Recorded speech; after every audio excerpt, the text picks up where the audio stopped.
Hello friends, কেমন আছো তোমরা সবাই? আজকে থেকে আমি আমার নতুন ব্লগ স্টার্ট করলাম। এই ব্লগে আমি যা যা পারবো আপনাদের সাথে শেয়ার করতে থাকবো। আজকে আমি শেয়ার করছি একটি ব্রেডের নতুন রেসিপি।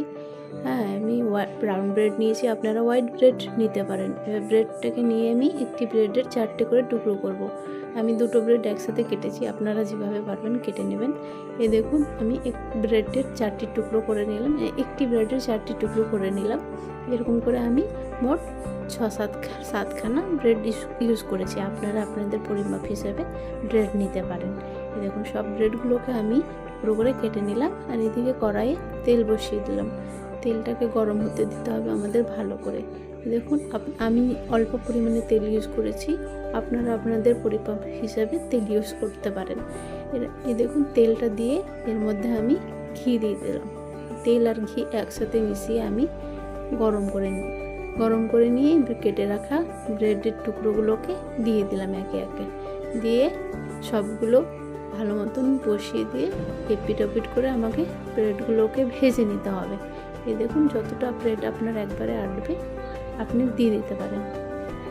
এইভাবে আমি ব্রেডগুলোকে এপিট আর ওপিট করে লাল করে ভালো করে ভেজে নিলাম। খুব শক্ত করে ভাজবে না, নাহলে টাইট করে ভাজলে প্রবলেম হবে।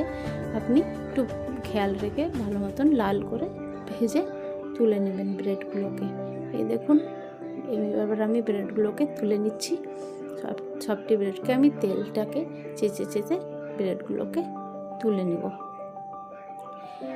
আর জানেন আজকে কি কারণে আমি এই রেসিপিটা তৈরি করছি, সেটা আমি আপনাদের সাথে লাস্টে শেয়ার করব। হ্যাঁ, দেখুন, এই যে ব্রেডগুলোকে আমি তুলে নিচ্ছি, আর বাকি যে ব্রেডগুলো ছিল সেগুলোকেও আমি ফ্রাই করে দিচ্ছি। দেখুন, আপনারা বুঝতেই পারছেন আমি অল্প তেল ইউজ করেছি, যতটা পরিমাণে দরকার। অতিরিক্ত তেল আমি ইউজ করতে চাইছি না, অতিরিক্ত তেল ভালো না খাওয়া, তাই। এই দেখুন, সব ব্রেডগুলোকে আমি এপিট ওপিট করে ভালো করে ভেজে তুলে নিলাম একে একে। দেখুন, তেল আমার কত কম। এই যে একদিকে দুধ গরম করতে বসিয়ে দিয়েছি, আর 1 কাপ দুধ আমি তুলে নিলাম একটি বাটির মধ্যে, মানে বোলের মধ্যে। এবার এর মধ্যে আমি কাস্টার্ড পাউডার দিয়ে 2 চামচ কাস্টার্ড পাউডার দিলাম। আপনারা পরিমাপ হিসেবে দিবেন মতো আপনারা দিয়ে দেবেন। দিয়ে ভালো করে মিক্স করে নেবেন। এই দেখুন, আমি ভালো করে মিক্স করে নিচ্ছি, যাতে এর মধ্যে কোনো শক্ত গ্ল্যান্ড না থাকে। এই দেখুন, ভালো করে আপনারা মিক্স করবেন। দিয়ে এবার গরম দুধের মধ্যে আপনি এটাকে ঢেলে দেবেন এবং এক হাতে নাড়তে থাকবেন, না হলে দলা পাকিয়ে বসে যাবে তখন নিচের দিকে। দেখুন, আমি ঢেলে দিলাম। দিয়ে এবার আমি এটাকে ভালো মতন মিক্স করতে থাকলাম। নাড়তে থাকতে হবে, না হলে জমে যাবে। দেখুন, ভালো মতন একটা মিক্স করে একটা ভালো কালার চলে এসেছে। দেখুন, খুব সুন্দর একটা কালার এসেছে। এর মিক্স করতে থাকুন আপনারা। দিয়ে তারপরে চিনি দিয়ে দেবেন। দিয়ে আপনারা আপনাদের পরিমাপ হিসাবে চিনি দেবেন, যাতে যেরকম আপনারা মিষ্টি খান সেই হিসাবে। এইভাবে দিয়ে এবার আপনারা ঘুলিয়ে দিতে থাকবেন। এর মধ্যে চিনি মিক্স হয়ে যাবে, তারপরে একটা সুন্দর একটা ঘন মিক্সচার তৈরি হবে। এবার এটাকে আমি একটা বোলের মধ্যে ঢেলে নিলাম। এই দেখুন, সমস্ত মিক্সচারটাকে আমি বোলের মধ্যে ঢেলে দিলাম। এবার এটাকে আমি একটু ঠান্ডা করে এর মধ্যে টুকরো করে ভেজে রাখা ব্রেড স্লাইসগুলোকে ডুবিয়ে দিলাম।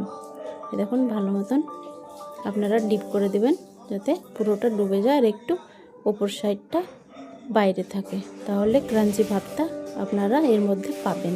এই দেখুন, আমি খুব সুন্দর করে এর মধ্যে ডিপ করে দিচ্ছি। আপনারাও ঠিক এভাবে ডিপ করে নেবেন একে একে ভালো মতন, যাতে পুরোটাই এর মধ্যে ডুবে থাকে। দেখুন, খুব সুন্দর লাগছে, কালারটাও খুব সুন্দর এসছে। এই দেখুন ফাইনাল লুক। এবার এর মধ্যে আমি কেটে টুকরো করে রাখা কাঠবাদাম আর কাজু বাদাম দিয়ে মিক্স করে সাজিয়ে দিলাম। দেখুন, খুব সুন্দর লাগছে। এবার এটাকে আমাকে ফ্রিজের মধ্যে ঠান্ডা হতে রাখতে হবে। এবার আপনারা মিক্সচারটি তৈরি করে এর মধ্যে সাজিয়ে দিয়ে ফ্রিজের মধ্যে রেখে 2 ঘন্টা পর বের করবেন। আমিও ঠিক তাই করেছি।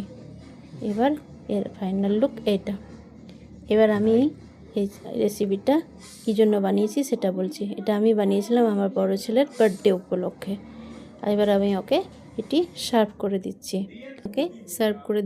দেখো, খুব সুন্দর হয়েছিল। আপনারাও বাড়িতে তৈরি করবেন, খাবেন, দেখবেন খুব ভালো লাগবে। ওকে, টাটা। আজকের জন্য এখানটাই, আবার পরে দেখা হবে। ভালো থাকুন, সুস্থ থাকুন।